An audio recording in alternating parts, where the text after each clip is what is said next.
You can pinpoint the exact fraction of a second on the tape when Adam Schiff realizes he just handed Mike Johnson the instrument of his own political ruin.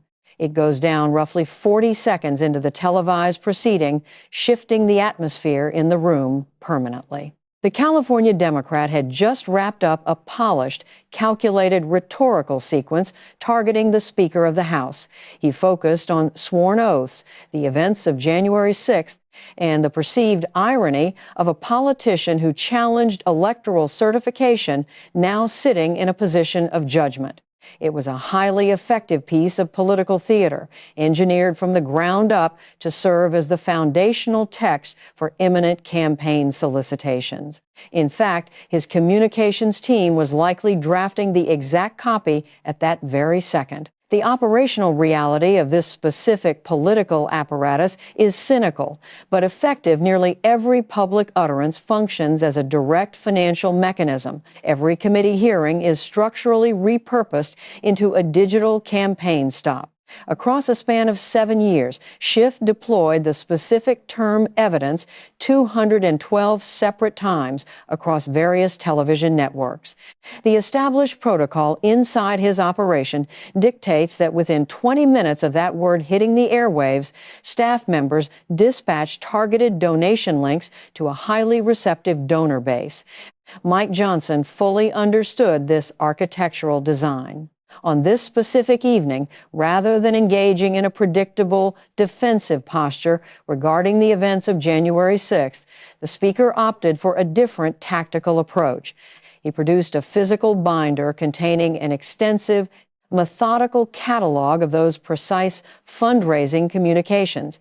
Every single document was meticulously time-stamped. Each was systematically cross-referenced against the corresponding television appearances where the term was deployed to the public. The empirical reality stood in stark contrast to the rhetoric. 3 separate, high-level investigations had formally concluded that the referenced proof did not exist. Yet, the financial solicitations continued unabated. This continuous operation generated an accumulated sum of $80 million. While Schiff typically possessed an immediate, practiced rebuttal for any line of questioning, he found himself without an effective response when confronted with his own financial ledgers. These records were recited back to him in the measured cadence of an individual who previously earned a living grading academic papers. Schiff had entered the hearing chamber projecting his customary demeanor. He resembled a former federal prosecutor arriving at a highly favorable deposition with an air of undeniable anticipation. His jaw was set. Briefing materials were positioned securely under his arm. He carried the distinct posture of a legal professional who had spent 6 years securing federal convictions and had never truly shed his courtroom persona. He took his position at the witness table, exhibiting the practiced ease of an official who had occupied committee desks and press podiums so frequently that the institutional furniture had become a natural extension of his own anatomy. The specific venue for this confrontation was a Judiciary Committee oversight session theoretically dedicated to intelligence community reform. Schiff occupied the seat of the senior Democratic official on the Intelligence Committee, now serving as a senator, positioned on the opposing side of the very table where he had wielded unilateral authority for 7 consecutive years. The shift in seating arrangement mirrored a broader shift in institutional power. Johnson, as Speaker, was chairing the session. The opening remarks delivered by Schiff spanned 4 minutes of controlled rhetorical prosecution. He possessed a clear understanding of the actual underlying agenda. He recognized that since the year 2017, every single legislative session involving his presence ultimately gravitated toward one singular subject, the foreign interference investigation and the specific terminology associated with it. Setting an aggressive tempo, he leaned into the microphone. He threw the first rhetorical punch to dictate the pace. He addressed the proverbial elephant in the room, declaring his presence was not rooted in intelligence reform. He stated he was there because the chamber had previously censured him for claiming a foreign adversary had compromised a presidential campaign. Standing firmly by those past statements, he pointed a rhetorical finger directly at the chair. He labeled it ironic that the man overseeing the session had previously voted against certifying a Democratic election. If intelligence integrity was on the table, he suggested starting with the integrity of the gavel holder. The delivery was sharp and deliberate. The room exhaled in the specific manner a room exhales when the opening ordnance is deployed, and everyone waits to gauge the impact. Observing from the corridor, his communications team watched their preferred framing unfold flawlessly. They noted the moral authority of the January 6th narrative being delivered with a precise cadence that had historically generated unparalleled financial returns within their political circles. Yet, a close examination of the tape reveals a critical, undeniable detail. Watch Johnson's face when Schiff utters the word evidence. A flicker of recognition crosses his features. It was not frustration, but rather the calculated patience of a chess grandmaster watching an opponent willingly step onto a specific linguistic landmine. The word opened an avenue of attack that only materialized if the opponent initiated the exchange. Schiff initiated it. Adjusting his eyewear, Johnson opened his binder and spoke. He used the measured, unhurried tempo of a 17-year veteran educator who had long ago learned that the most devastating sentences are delivered precisely when the student assumes the lecture has concluded. He seized upon the specific vocabulary used, noting their shared legal background. He emphasized that both men possessed law degrees and fully understood that this specific term carries a rigid, defined legal weight, completely independent of political maneuvering. The public, he asserted, had a fundamental right to know whether the vocabulary was being deployed in a strict legal context or merely as a cynical fundraising mechanism. Out in the hallway, the drafting of the anticipated fundraising solicitation abruptly halted. The communications director stared at the monitor, realizing the bait had been entirely ignored. Johnson had not defended his January 6th actions. Instead, the opposition had isolated the word itself, handling it with the careful precision of an investigator cataloging a crucial artifact at a crime scene. A two-word text message to their legal counsel summarized the unfolding reality he is defining. The presentation from the binder was not a rapid-fire interrogation. Johnson read methodically, deliberately constructing a constitutional framework. Each read citation acted as a brick, slowly enclosing the subject before the final structure was even perceived by the room. The timeline was laid bare. He started on March 22, 2017, when the official appeared on a major network as the House Intelligence Committee chairman. The quote explicitly asserted that the proof was not circumstantial, but very much direct. This was not framed as a possibility or an ongoing inquiry. It was declared as an undeniable factual reality. By February 14, 2018, on a different network, the claim shifted to assert there was ample proof already residing in the public domain regarding collusion. On April 7, 2019, a third network appearance featured the declaration that the proof of collusion was resting in plain sight. 3 quotes, 3 networks, 3 years. These statements were presented like a student's flawed exam paper placed directly beside the official answer key. Now came the answer key. On April 18, 2019, the special counsel report concluded the inquiry failed to establish any conspiracy or coordination with the Russian government. In December of 2019, an Inspector General report documented at least 17 significant flaws within the inquiry's surveillance applications. By May of 2023, a subsequent special counsel determined the Federal Bureau had failed its core mission of strict legal fidelity. The investigation was opened on raw, unanalyzed, and uncorroborated intelligence. 3 quotes stating proof exists, 3 official findings declaring it does not. The contradiction was glaring and legally perilous. These public declarations were being made by an individual who possessed access to classified intelligence briefings that the general public did not. He knew exactly what the classified briefings detailed while broadcasting a contradictory narrative on television. Johnson looked at Schiff not with hostility, but with the genuine curiosity of an educator attempting to comprehend a blatant academic violation. He reminded the witness of his background as a federal prosecutor who had secured prison sentences.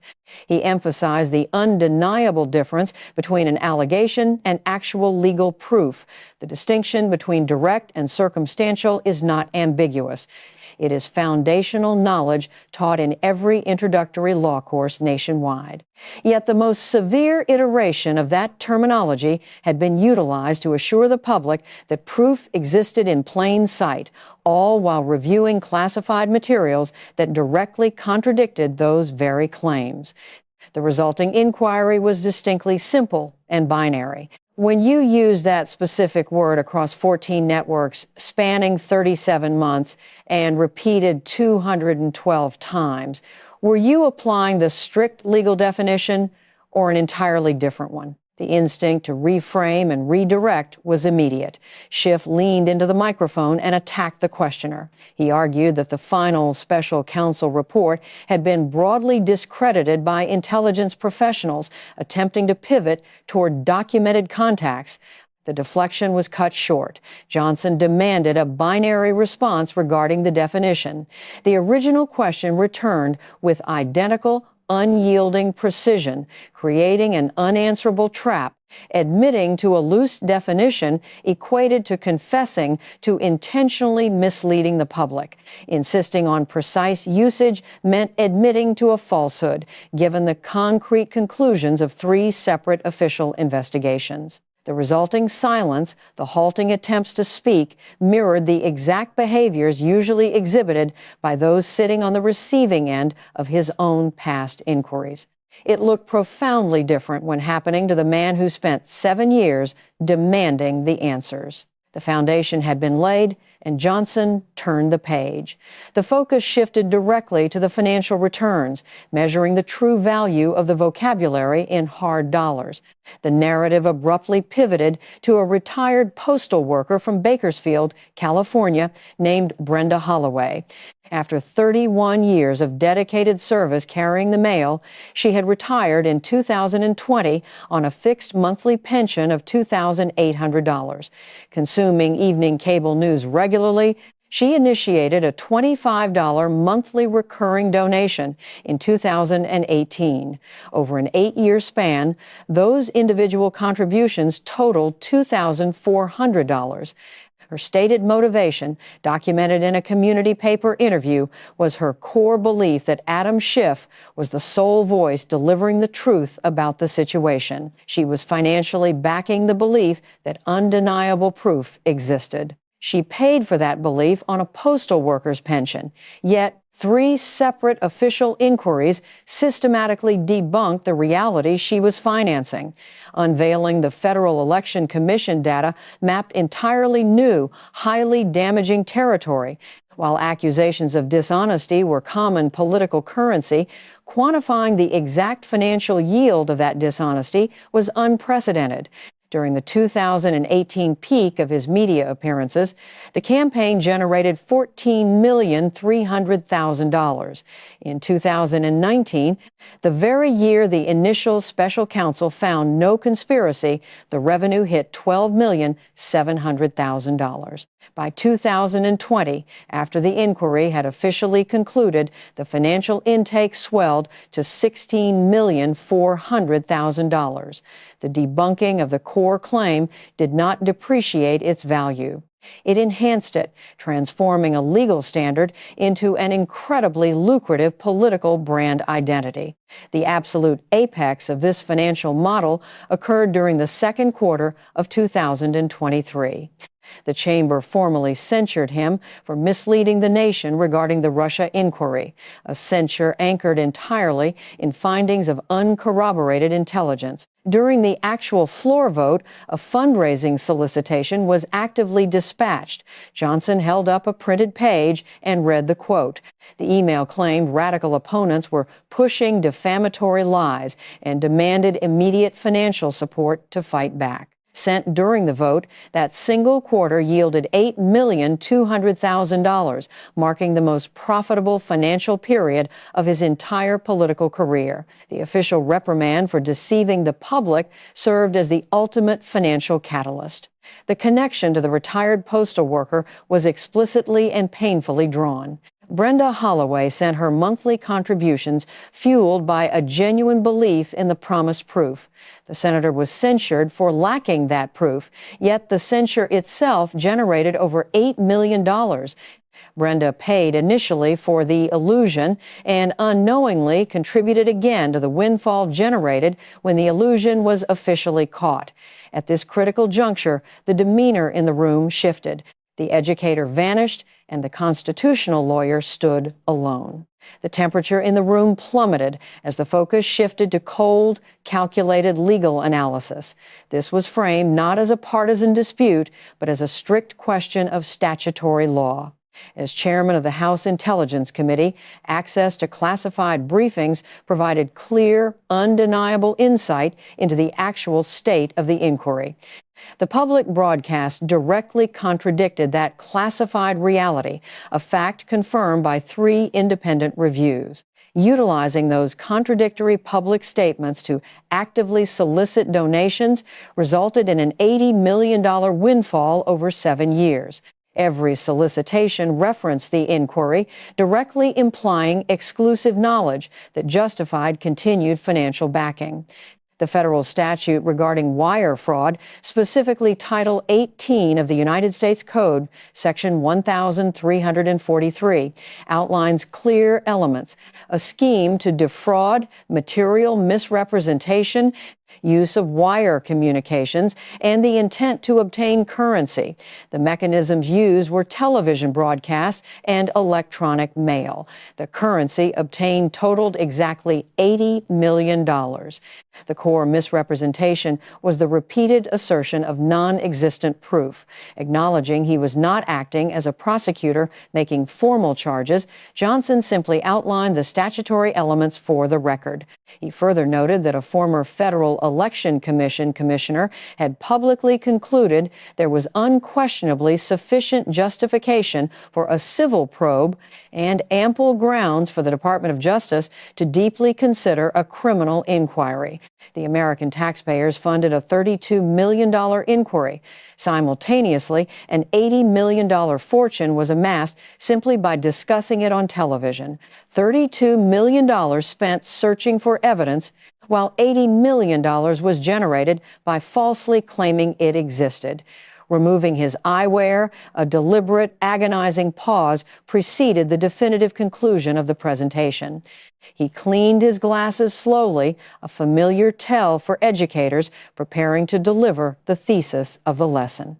He emphasized that the retired postal worker had surrendered $2,400 based on the inherent trust that a former federal prosecutor would utilize legal terminology with precision and honesty. That misplaced trust enriched a political campaign by $80 million. The vast gap between those two financial figures represents the chasm between peddling the truth and selling a carefully constructed word that merely sounds like the truth. In an academic setting, selling incorrect answers is not classified as fundraising. It is categorized as cheating, and the penalty is immediate expulsion. The expected pushback materialized quickly. A man accustomed to cross-examining organized crime figures during his tenure at the United States Attorney's Office was never going to passively accept a comparison to an academic cheater from a former educator from Shreveport. He stood up. Standing was not required, but standing is theater, and theater is deployed whenever the factual record grows undeniably uncomfortable. He dismissed the entire presentation as a mere political disagreement, far removed from any legal violation. He categorized his past statements as a simple assessment of the situation based on his beliefs at the time. Assessments can differ, he argued, and reasonable minds can disagree regarding the weight of available intelligence. Labeling the accusations of wire fraud as an abuse of the oversight process and an insult to the legal profession, he executed a classic prosecutorial pivot. He attempted to reframe a deliberate falsehood as a mere difference of analytical opinion to shift the charge from intent to judgment. This specific maneuver makes the entire exchange sound like a reasonable disagreement among reasonable people. It had successfully navigated him out of countless corners and past hundreds of inquiries over the previous 7 years. Johnson offered a measured nod, signaling full anticipation of that exact defense. The concept of an assessment was immediately and ruthlessly tested. An assessment, Johnson noted, is provided when definitive answers remain elusive. When a physician diagnoses an illness based on incomplete data, that is an assessment. However, the historical broadcast did not feature tentative assessments. They featured absolute declarations, explicitly stating the proof was not circumstantial, but direct and resting in plain sight. A seasoned prosecutor understands the vast, undeniable gulf between an assessment and a declaration. Delivering such absolute certainty while simultaneously reviewing classified materials that proved otherwise is not a simple disagreement. It is the act of a cleared official knowingly feeding a false narrative to the public. That man raised $80 million executing that act. Schiff sat down.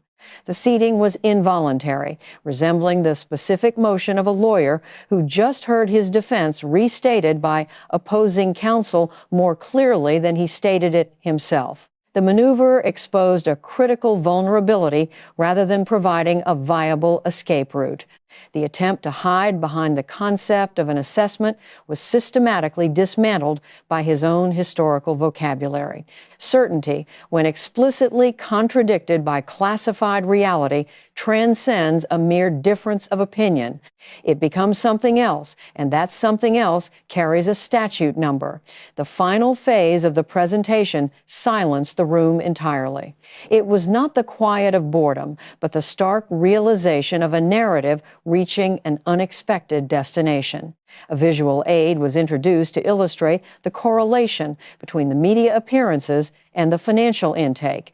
It was not causation, but strict, undeniable correlation. A simple chart displayed two converging lines. The blue line tracked the monthly volume of television appearances featuring the deployment of the specific vocabulary. The red line charted the corresponding monthly campaign revenue. Their movement was synchronized flawlessly. They moved up together, down together, and peaked together. The visual evidence was stark. Increased usage of the term directly triggered increased financial contributions. The vocabulary had completely ceased to function as information. It had been seamlessly transformed into campaign inventory. Every broadcast declaration served as a highly effective point of sale. The cash register rang with every television appearance. The retired postal worker was merely one consumer in a vast, highly manipulated market. Multiplying her experience across 2,400,000 individual contributors easily accounts for the $80 million total. The terminology was not deployed as a legal standard. It was successfully marketed as a consumer product. Packing away his materials, Johnson offered a final observation on the concept of irony. The individual who dedicated 7 years to demanding strict accountability and asserting no one operates above the law had knowingly monetized a false narrative. He packaged a fabricated reality, sold it to over 2 million citizens, and secured an $80 million payout in the process. The currency was entirely real, but the product itself never existed. The retired postal worker in California remains indefinitely waiting for the reality she financed Because the truth was never actually for sale. The vocabulary itself was the product, and the transaction was complete. The chairman asked if the senator wished to make a closing statement. The 2-minute rebuttal ignored the financial data entirely. There was no mention of the $80 million, no acknowledgement of the retired postal worker, and zero reference to the synchronized chart. He completely avoided the censure-driven fundraising surge. Instead, the rhetoric retreated to deeply familiar themes of democratic threats and the supposed courage required to challenge authority. Yet, stripped of its usual pristine veneer, the polished delivery finally sounded exactly like what it was. It sounded like a meticulously crafted, highly expensive product that millions had purchased only for 3 independent investigations to declare it utterly worthless. Johnson said nothing more. The proceeding concluded after 43 minutes. In that time frame, a major legal concept had been successfully redefined on live television. 7 million viewers witnessed a former educator from Shreveport educate a former prosecutor from Burbank on the true implications of his own vocabulary. Behind the scenes, the mechanics of the operation were entirely frozen. In the hallway, the communications director permanently deleted the drafted solicitation. It wasn't that the email wouldn't generate funds. It always worked. He deleted it because the internal machinery had been fully exposed to the sunlight. Once the audience clearly sees the operational timing, specifically the calculated 20-minute window between a televised buzzword and an inbox solicitation, the puppet show loses its magic. You cannot unsee the machinery. The only viable option is to halt the performance entirely. The aftermath bypassed the usual political spin room. The viral sensation was not the academic cheating comparison or the staggering financial totals. The defining moment, amassing 26 million views within 72 hours, was the silent, synchronized chart. No narration was ever required. The public instantly digested the visual proof that the vocabulary was merely inventory, seamlessly connecting broadcast appearances to financial spikes in real time. The visual did not hurl specific accusations. It correlated, and the correlation was devastatingly self-explanatory. A secondary clip, capturing 17 million views, highlighted the definitional trap. The attempted pivot to an assessment crumbling against the undeniable reality of direct evidence resonated deeply within legal circles nationwide. Law forums and legal professionals heavily dissected the exchange. They universally acknowledged that deploying such absolute terminology without factual backing would immediately end the career of any practicing line prosecutor. Within the first week, an official statement was released dismissing the hearing as a partisan rewrite of history. It heavily leaned on First Amendment protections for political speech, while technically accurate, relying on the defense that it is legally permissible to say inaccurate things on television is politically catastrophic. It acts as a tacit admission that the statements were fabricated, shifting the debate entirely from honesty to mere legal permissibility. Honest and legal are vastly different standards. The hearing exposed that critical divide for all to see. Campaign finance watchdogs from across the political spectrum fully mobilized. They filed formal requests to deeply probe the explicit correlation between the broadcasts and the financial solicitations. Citing the synchronized chart, they questioned whether the established pattern constituted material misrepresentation under strict federal guidelines. While a similar complaint had deadlocked previously, a reconstituted commission meant protection was no longer a guaranteed reality. By week 2, the Senate Ethics Committee received a formal referral from a nonpartisan accountability group. The scope was laser-focused. It asked whether the campaign communications contradicted the classified reality and whether that contradiction directly violated ethical standards regarding donor transparency. While merely a request for an inquiry, the nonpartisan origin carried an undeniable gravity. It landed on the desk without malice, but demanded immediate, unavoidable attention. Legal analysts fiercely debated the wire fraud allegations across major television networks. The general consensus was distinctly cautious. Proving explicit intent within the complex realm of political speech remains a monumental hurdle. However, difficult does not equate to impossible. That word provides incredibly little comfort to a potential defendant. In the third week, the human cost was deeply localized. The retired postal worker sat in her kitchen beside a refrigerator magnet, championing the importance of truth. She articulated the betrayal to a local news station. She explained her monthly contributions were based entirely on the trust placed in an official who claimed to possess undeniable proof. Lacking a security clearance, she relied completely on his broadcasted certainty. She continued to finance the illusion, even as official inquiries systematically dismantled it. Her realization that the truth was absent and her money was permanently gone struck a profound chord across the demographic. The segment garnered 5 million views precisely because of its ordinary, relatable nature. She represented the 2,400,000 citizens who had purchased a fabricated reality and were left holding empty, unfulfilled promises. The specific vocabulary in question will likely never vanish from the political rotation entirely. It will undoubtedly surface again in future hearings, high-profile interviews, and inevitable direct mail campaigns. The operational machinery of modern politics rarely halts completely, even when the audience sees the gears. Yet the fundamental weight of that word has been permanently altered. It can no longer be deployed with the same impunity. Not after the synchronized chart, the kitchen interview, and the meticulous deconstruction executed by a former educator. The nation learned a brutal lesson. The most lucrative terminology in the political arena is the one sold with the absolute internal knowledge of its own falsehood. An $80 million empire was built directly on the trust of everyday citizens. These individuals mistakenly believed a former prosecutor respected the integrity of his own words.